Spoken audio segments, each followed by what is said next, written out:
une question ce matin. Gabon, élection générale vers une démocratie dynastique. Nous nous interrogeons encore ce matin.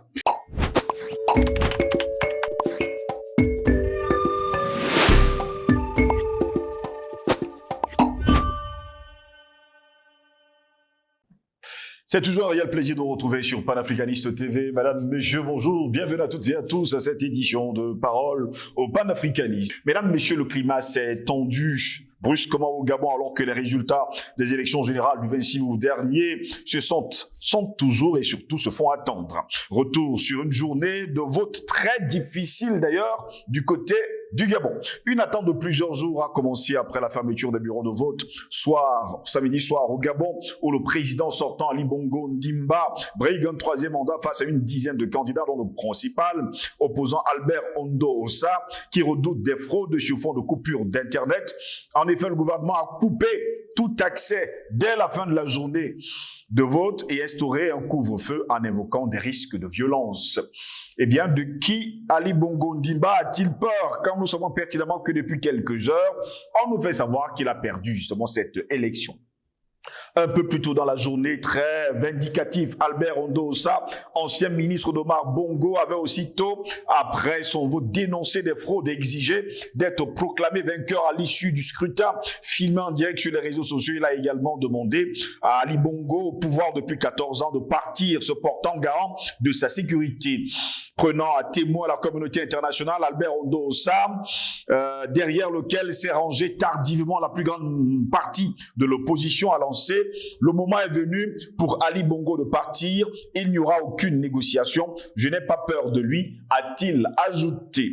2 heures à peine plus tard, Internet a été coupé et le ministre gabonais de la communication, Rodrigue Boumba Bissau, a annoncé à l'antenne de la télévision d'État que le gouvernement instaurait un cessez-le-feu nocturne de 19h à 6h à compter de dimanche et l'obligation de demander une autorisation de 3 jours avant d'organiser toute réunion ou manifestation. Pourquoi est-ce que le ministre gabonais de la communication a parlé de cessez-le-feu? Allez d'ailleurs savoir. Y a-t-il eu des coups de feu du côté de Libreville lors de Port-Gentil, les 2 grandes villes du pays? Qu'est-ce qui s'est passé pour que le ministre gabonais de la communication arrive à la télévision d'État et parler justement de cessez-le-feu? Il a également confirmé, mesdames, messieurs, la suspension immédiate d'Internet jusqu'à nouvel ordre et sur toute l'étendue du territoire gabonais, invoquant pour ce faire, au nom de l'Internet, de l'intérêt supérieur de la nation, la nécessité de parer aux appels à la violence et aux fausses informations sur les réseaux sociaux et de prévenir tout débordement et assurer la sécurité des populations. Fin de citation. C'est pas moi qui le dis, c'est lui qui l'a dit. La télévision publique a ensuite annoncé que la fermeture de certains bureaux de vote avait été repoussée de plusieurs heures. Pourquoi les bureaux de vote, la fermeture des bureaux de vote avait été repoussée à plusieurs heures après la fermeture. Nombre d'entre eux n'ayant ouvert que très tardivement, nous fait-on savoir, à raison notamment de l'absence de matériel de vote. Ça signifie-t-il que finalement cette élection n'avait pas été préparée d'avance? Il faut également dire, mesdames, messieurs, que dans la soirée, la chaîne de télévision publique citant de la haute autorité de la communication HAC a en outre annoncé l'interdiction provisoire de diffusion au Gabon des médias, ils sont d'ailleurs nombreux, et même parfois les médias camerounais, ils sont nombreux, médias français, africains, tous les médias ont été interdits, on va le dire ainsi, sur le sol gabonais jusqu'à nouvel ordre. On nous dit d'ailleurs que ces médias ont été reprochés d'un manque d'objectivité et d'équilibre dans le traitement de l'information en lien avec les élections générales en cours. Samedi, il faut préciser par ailleurs, mesdames, messieurs, que quelques 850 000 Gabonais étaient appelés à voter pour les élections présidentielles, législatives et surtout municipales, toutes sur un tour de scrutin.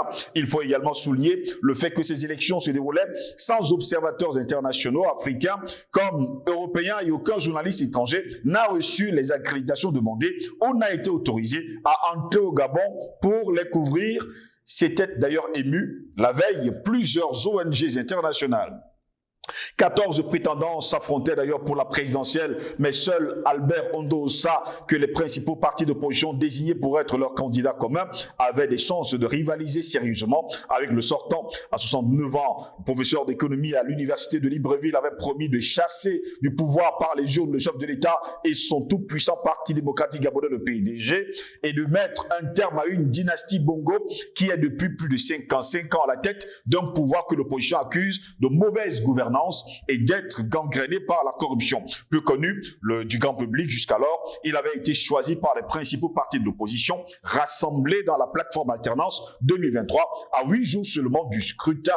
Albert Ondosa avait aussi exhorté les Gabonais à ignorer les législatives pour se concentrer sur la présidentielle, parce que le CGE a instauré au dernier moment un bulletin unique pour les 2 votes, liant d'ailleurs impérativement le prétendant à la députation au candidat du même parti pour la présidence. Un procédé destiné à favoriser Ali Bongo, et le PDG accuse d'ailleurs l'opposition. Candidat indépendant sans parti, donc, Albert Ondosa a promis de dissoudre la future Assemblée nationale s'il était élu. L'opposition avait déjà critiqué une modification des règles du jeu il y a 5 mois pour tailler une réélection sur mesure en repassant le scrutin de 2 à 1 tour gagnable à la majorité relative pour M. Bongo, face bien sûr aux 13 candidats. En 2016, rappelons d'ailleurs que Ali Bongo Ondimba avait été réélu. Allez savoir justement qu'est-ce qu'on appelle être réélu, justement, laborieusement, avec 5500 voix seulement d'avance sur l'opposant Jean Ping qui dénonçait les fraudes. Un AVC en octobre 2018 avait laissé Ali Bongo de longs mois invisible, et une partie de l'opposition continue bientôt 5 ans après de mettre en doute ses capacités physiques et intellectuelles à diriger le Gabon. La majorité pour sa part dénonce des campagnes centrées sur sa santé sans aucun autre programme. Dans tous les cas, nous nous interrogeons, mesdames, messieurs, ce matin, Gabon, élection générale vers une démocratie dynastique, telle est notre grande interrogation. D'ailleurs, d'après certaines images et certaines choses que nous avons reçues ces derniers jours, on nous faisait savoir que Ali Bongo Ondimba a perdu cette élection et serait justement en négociation aujourd'hui avec la France et surtout ses alliés pour rester au pouvoir. Pour répondre à nos questions, nous sommes avec le docteur Jean-Paul Bellec. Il est notre invité ce matin. Docteur Jean-Paul Bellec, bonjour, bienvenue à vous. Bonjour Steve, bonjour à l'équipe technique, bonjour à tous nos téléspectateurs. Je t'écoute. Eh bien, nous revenons justement sur ce qui s'est passé samedi dernier du côté de Gabon. On parlait justement des élections générales, élections présidentielles, législatives et sans oublier municipales. Ali Bongo, il faisait face à 13 autres candidats, ça il faut également le dire. Mais le principal opposant, c'est Albert Ondosa. Nous posons donc la question, nous dirigeons-nous donc du côté du Gabon vers une démocratie dynastique? Oui, ça s'appelle un oxymore. Parce que démocratie, dynastie, ça va pas ensemble. Dynastie, en grec, c'est des forces. Dans tous les cas, ceux qui nous suivent comprennent ce que nous voulions chercher. Oui, non, je veux quand même montrer que nous vivons des situations un peu paradoxales, quoi. Oui. Parce qu'une dynastie, ça veut dire que, on n'oublie pas que Paul Biya a répondu ici, quand Hollande est venu ici, hein. Oui. Un journaliste qui lui posait une question, certainement inspirée par Hollande lui-même. Il avait répondu, ne reste pas au pouvoir qui veut, mais qui peut. Voilà. Donc, les Bongos n'ont qu'à créer une vraie dynastie et arrêter la démocratie, parce que ça va pas ensemble, ça s'appelle l'oxymore. Oui. Demos, ça c'est le peuple. Dynastie, c'est qu'un individu a connu son fils ou sa fille, ok, c'est des rois, quoi. Royauté. Donc ça va pas ensemble. Alors donc, s'ils veulent créer une dynastie, pourquoi pas? Ça existe. Dans ce cas-là, il faut qu'ils puissent, comme a dit Paul Biya. C'est pas qu'il veut, il faut qu'il puisse. Est-ce qu'il peut? La réponse est non. Bon, maintenant, il parle de démocratie. Dans ce cas, c'est pas dynastique. Si c'est la démocratie à l'occidental, surtout, oui. Parce que quand on parle du Gabon, là, toujours très franco, quelque chose, là, voilà. Ça veut dire qu'ils vont faire ça à l'occidental, à la française même, pourquoi pas. Oui. Hein, on n'a qu'à regarder leur constitution. Alors, je parle du Gabon d'aujourd'hui, hein. Je parle pas du Gabon que nous espérons dans les prochains mois, même. Voilà, même dans les prochaines semaines. Alors, donc, ce Gabon-là, c'est la démocratie, c'est à l'occidental. Si c'est à l'occidental, ils font les votes, ils vont dire que le président est démocratiquement élu. Oui. OK? Bon, dans ce cas-là, Vox Populi, Vox Dei, que dit le peuple? Alors, pourquoi toute cette mascarade? Tu l'as rappelé, couper l'Internet, parler de cesser le feu, empêcher tout échange avec l'extérieur, et même à l'intérieur. Pourquoi cette mascarade? Il n'y a qu'à prononcer. Il n'y avait pas 1 200 000 votants, Steve. 850 000 le total, ce qui était prévu en tout cas pour aller voter. 850 000. Oui. Au Niger, il n'y a pas longtemps, là, pour soutenir les autorités de transition, le gouvernement de transition, le CNSP au Niger, il y avait plus de 600 000. 600 000, 850 000, c'est comparable. Alors, donc 850 000, on peut... Qui était appelé à voter? Oui, appelé à voter, c'est pas tout le monde, voilà. Donc c'est comparable aussi à 600 000. Donc on peut donner le résultat tout de suite. Et nous savons, pour ce que nous avons déjà comme information, que Bongo a perdu de façon lamentable. Parce que cette fois, l'opposition, la vraie opposition, parce que tu disais qu'ils sont 14, les 12 autres là, à part Ondo, ça et Bongo, les autres là, sont tous des gens plus ou moins affidés de Bongo, hein. On connaît comment ça marche, hein, les indépendants, là. Il y a des gens qui viennent prendre leur CFA, là, mais en fait, on sait pour qui ils roulent, quoi. Voilà. Bon, donc, cette fois-ci, la vraie opposition, à Bongo, je vais dire, gabonaise, a été intelligente. Ils ont lu la situation de façon correcte, et ils ont dit, on va pas faire comme d'habitude, un seul va nous représenter. Une fois qu'ils gagnent, nous nous mettons ensemble, on gère le pays au profit du peuple. C'est facile. C'est tellement facile que ça a marché. Donc Bongo, cette fois-ci, il a perdu lamentablement. Parce que lui, il s'arrange pour faire une élection à un tour. Hein. Tous ceux-là qui font l'élection... Alors que dès le départ, on parlait justement d'une élection à 2 tours. Oui, mais ils font un tour exprès. Parce qu'ils comptent sur le fait que l'opposition, la vraie, va être divisée. Oui. Et là, même leur trucage va marcher. Parce que même pour surveiller les bureaux de vote, ils n'auront pas assez de... Comme ils vont se diviser entre eux, là. Voilà. Cette fois-ci, non. Tous les bureaux de vote, il y en a combien? On les a surveillés. Chacun a ses PV. Voilà. Et tout s'est fait en bonne coordination. Et la situation que vit l'Afrique en général aujourd'hui le permet. La population est beaucoup plus consciente qu'elle l'était. On ne peut plus les entourlouper comme on veut. Qu'elle l'était il y a, à l'époque, quand il y avait Jean Ping, là, comme candidat. On les a tirés dessus comme des lapins. Aujourd'hui, ça ne marche plus. Voilà. Donc, Bongo a échoué lamentablement. Même son plan d'élection à un tour, comme ils ont l'habitude de faire, a échoué. Voilà. L'opposition, comme on pensait qu'elle avait l'habitude de faire, n'a pas fait comme d'habitude. Elle a été plus intelligente. Voilà, ça a marché. Donc, Bongo must go because they have lost. Okay? Tout le monde est justement unanime là-dessus. Il faut que Bongo parte parce qu'il a déjà quand même fait 14 ans. Non, il a perdu, tout simplement. Même s'il avait 60 ans. Là, il a perdu. Bon, j'ai dit que Bongo doit partir. Même si on doit attendre les résultats, et les résultats d'ailleurs se font attendre. On connaît déjà, Steven va attendre, on connaît déjà. Nous savons même qu'est-ce qu'ils vont dire. Ils vont dire que Bongo a gagné. Donc, il faut que je commence à les mettre en garde maintenant. Nous savons qu'il a perdu. Mais ils vont dire que Bongo a gagné. Steve, je vais te dire un truc par rapport au Cameroun. On dit souvent que non, on est au Cameroun, on ne parle pas du Cameroun. Comme ça, on avait peur de quelque chose. Hein. Moi, je réponds que, OK, admettons que l'on ne parle pas du Cameroun. Bon, les autres là-bas, là, qui disent que n'ont qu'à parler du Cameroun à notre place, puisqu'on en parle d'eux. C'est ça intelligent. OK, moi, je vais donner un mot sur le Cameroun. En 1992, Paul Biya a perdu les élections au profit de John Frondi. Je le sais. J'ai vu moi-même les documents. Oui. La personne qui m'a informé n'est plus de ce monde. Mais elle était proche du pouvoir français. Ça s'est réglé au niveau de la France. C'est fini, Steve. Ça ne va pas se faire avec le Gabon. Je te le dis tout de suite. Je répète, en 1992, Paul Biya a perdu les élections présidentielles. Celui qui a gagné, c'était John Frondi. Même si on n'avait pas les preuves pour ça. J'ai vu, moi, témoin oculaire, j'ai vu ce que j'ai vu. D'accord. La personne qui m'a parlé des CFP, donner son nom, il s'appelait Moïse Balenda. Il faisait partie du Parti Socialiste. Il connaissait très bien les Fabius, les Hollande, il connaissait tous ces gens-là, Mitterrand même. C'était le référent africain du Parti Socialiste français. Je le sais, c'est la gauche qui est au pouvoir. Je le dis, je dis que témoin oculaire Jésus. OK 1992. Paul Biya a perdu les élections, ici au Cameroun. Mais il a été validé, et c'est la France qui a validé ça. Depuis, évidemment, le Cameroun a fait un chemin. Le Cameroun n'est plus à la botte de la France, nous le savons. Entre 1992 et 2009, il s'est passé du temps. En 2008, le président Bandakani se battait encore pour la démocratie et la liberté d'expression que nous avons gagnée. Je le sais, lui-même, c'est lui qui me l'a dit. Ça aussi, tu vas dire non.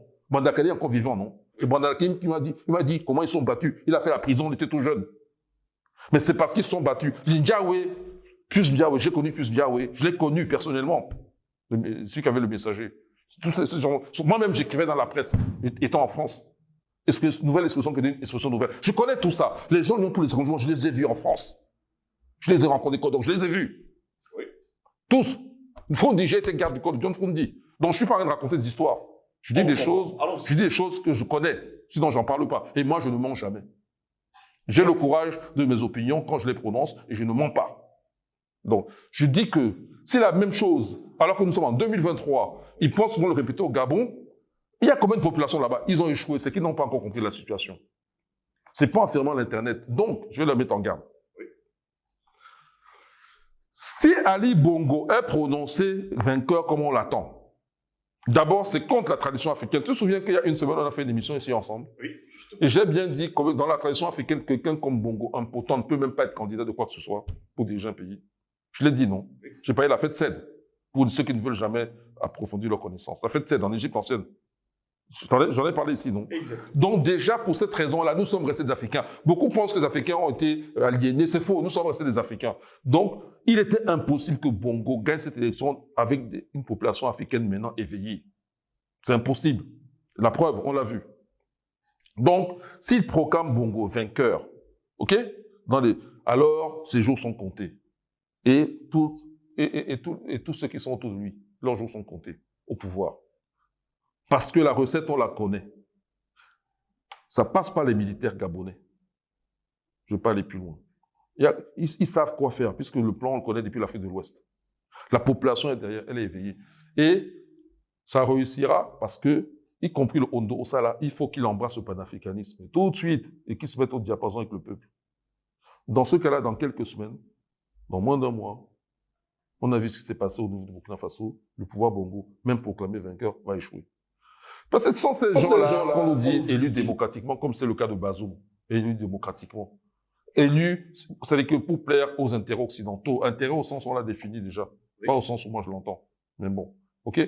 Non. Donc, si cette stratégie qui est bien connue et bien lue intelligemment, donc par les Gabonais, donc Hondo Ossa, l'opposition qui est avec lui, toute cette collection-là, et ils se mettent au diapason avec le peuple et adoptent les thèses panafricaines. Déjà, nous ici, pas seulement le panafricanisme, mais toutes les chaînes panafricaines, matin, midi et soir, on va en parler du Gabon jusqu'à ce que Bongo tombe. Et il va tomber. Si jamais c'est lui qui est prononcé. S'ils sont intelligents, ils n'ont qu'à proclamer le vrai vainqueur. À savoir Hondo Ossa. S'ils ne sont pas intelligents, ils disent Bongo. Dans ce cas, ils vont payer les frais. Et le moindre mort qui suivra, la CPI, ils pensaient que c'était seulement pour les gens comme les Gbagbo, n'est-ce pas, qui en est sorti, innocent. Non, la CPI, c'est pour eux. Et si cette CPI, qui est pro-occidentale, ne donne rien, nous, on va créer notre propre, nous, les Africains conscients. Parce que ça peut se faire même au Mali, oui. Même au Niger. La prochaine étape, c'est que le Mali, le Burkina Faso, le Niger, et même la Guinée-Conakry, enfin, tous ces États qui veulent maintenant que leur politique soit coordonnée, ils peuvent créer l'équivalent de la CPI, mais africaine, dans lequel, extraterritorial, en tout cas qui concerne toute l'Afrique et la diaspora. Dès qu'un Africain est touché, un pays africain est touché, le responsable, on le désigne pour être jugé. Ok? Ils peuvent faire ça, et ils vont le faire, Steve. Parce que c'est la logique de l'histoire. Donc si Bongo, il fait l'imbécile là, la CPI actuelle là, on laisse tomber. La CPI africaine va les juger. Hondo Ossa, qui a quand même été membre du gouvernement de Omar Bongo, peut-il changer quelque chose au Gabon? Au Niger, le général Tchani est bien un proche d'Issoufou, non? Il ne faut jamais désespérer, Steve. Si une âme est totalement perdue, c'est autre chose. C'est le cas de Ouattara. Oui, le cas de Ouattara. Cause désespérée. Et même Macky Sall. Ouattara, lui, on se demande même s'il est même africain. Mais bon, Macky Sall, par exemple, on dit Macky Sall. Si c'est des causes désespérées, eux, il ne faut même plus compter sur eux. C'est perdu pour de bon. Mais quelqu'un qui a seulement collaboré, j'ai parlé de Paul Biya, le président Paul Biya tout à l'heure. Aujourd'hui, sa politique est panafricaine, non? Oui. Pas seulement aujourd'hui. Moi, je date ça à partir de 2009. Les événements que le président Badakani nous date là, c'est 2008. Moi, je considère qu'à partir de 2009, c'est quelqu'un qui a réfléchi et il a changé de politique. Voilà. Et on en est là aujourd'hui. Et nous, on est content. Lui, s'il veut même rester, il finira son mandat tranquille. Hein. On ne va pas l'embêter. Tant qu'il fait le bon travail. Ne serait-ce qu'au niveau géopolitique. Parce que le plus important aujourd'hui pour l'Afrique, c'est la géopolitique. Le reste, l'économie, viendra. Une fois qu'on est bien, libre, souverain. Donc, dans le cas du Gabon, j'ai dit que non, le monsieur Hondo Ossa, c'est quelqu'un qui... D'ailleurs, le simple fait que pour la première fois l'opposition soit entendue veut dire que leurs yeux sont en train de s'ouvrir. Sans parti politique. Si ce n'est pas déjà ouvert. Hein? Pour une fois, du côté du Gabon. Voilà, donc leurs yeux s'ouvrent. Quelqu'un qui n'a pas de parti politique. Oui, mais ça fait rien. Professeur d'université. Oui, mais les autres l'ont rejoint. Le plus important, c'est de travailler pour le peuple dans l'intérêt du peuple et en coordination avec les autres peuples africains, en d'autres termes, avoir une vision panafricaine. C'est ça le plus important. Donc, ils doivent commencer même à avoir des relations avec les pays qui ont réussi. Il y a la Centrafrique à côté, dans la sous-région. Il y a le Cameroun. Hein, on a beau dire, quand même, le Cameroun est très en avance sur le panafricanisme. Hein. Les BRICS le reconnaissent même. Hein. Et puis, il y a les pays d'Afrique de l'Ouest, hein, le Mali, le Burkina, bientôt le Niger. Et il y a de quoi s'inspirer, il y a de quoi élargir les horizons en se mettant en relation avec eux. Et à terme, on n'est pas pressé, après 60 ans de colonisation, de néocolonialisme, même plus de 60 ans. À terme, dans 1 mois, dans 2 mois, dans 3 mois, le pouvoir france-africain de Bongo dégage gentiment. 55 ans de règne de Bongo au Gabon, peut-on imaginer qu'en 2023, eh bien, ce règne va s'arrêter? Oui. Parfois, les choses se font. Et qu'ils vont laisser faire. Oui, parfois, les choses se font en une journée, Steve. Une journée, ça peut suffire. Une journée, c'était la chute de l'Empire romain, qui avait des siècles de vie, quoi. De vie. Une journée peut suffire. C'est une question de... Parce qu'en réalité, les gens, là, qui gèrent... Regarde, même la France, on dit que la France a une armée. J'ai beau chercher les chiffres, le maximum que j'ai trouvé, c'est 1200 soldats. Voilà. Et c'est variable. Il y a des moments où ça chute même à 350. Ils sont même combien, en réalité? C'est juste se rendre compte que le roi est nu, se rendre compte de d'autres puissances. Le Gabon seul, bon, mais le Gabon inséré dans le tissu africain global, surtout panafricain, c'est une force énorme. Le Bongo et la petite puissance française ne peuvent pas faire le poids. Et puis, alors la France sera au Gabon, elle sera au Niger, elle sera partout. Ils ont les moyens de faire couvrir ces distances-là. Non. Ils y arrivent parce qu'ils nous manipulent. Mais non, nos yeux s'ouvrent. Donc, je suis content. Monsieur Ondo, ça, bravo. Et l'opposition qui a soutenu pour faire coalition, bravo. Ça, on a montré que ça a gagné. C'est payant. Et nous, ils ne sont pas là pour se revendre au plus cher aux Occidentaux. C'est fini. Maintenant, c'est le peuple africain qui doit être souverain et l'idéologie qu'on doit mettre en œuvre. Les trucs soi-disant, entre le libéralisme, parce que tu as fait tes études, toi tu es pour le système capitaliste ou l'économie libéralisme communautaire. Libéralisme communautaire ou entre guillemets. Ou enfin, tout ce que tu veux là. Comment on appelle ça le marché? Suivez mon regard quand oui, je parle de ça. Je parle de Paul Biya. Voilà, mais okay. Bon, peu importe. Ils appellent ça le marché. Quoi? L'économie de marché, tout ça acheté à la poubelle. Tout ça. Tout ce qui compte, c'est l'intérêt du peuple africain et le panafricanisme. Tout ce qui n'entre pas dans l'intérêt du peuple africain et qui n'est pas panafricain, zéro. Tu peux le donner tous les noms que tu veux. Si ça n'intrigue pas ces deux éléments-là, c'est que désormais, l'intérêt qui prime, c'est celui du peuple, le peuple africain. Okay? Ensuite, l'idéologie là qui prime, c'est le panafricanisme. Tu prends ça, tu jettes à la poubelle, ça ne vaut rien. Merci à vous, Dr Jean-Paul Bel, d'avoir répondu à nos questions. Et nous allons suivre l'actualité du Gabon avec vous, encore, pas à pas, chaque jour. Nous allons scruter justement l'information qui nous vient du Gabon, en espérant justement que tout ira pour le mieux dans le meilleur des mondes. Merci à vous également, mesdames, messieurs, de nous avoir suivis. Au plaisir de vous retrouver très prochainement. Nous vous souhaitons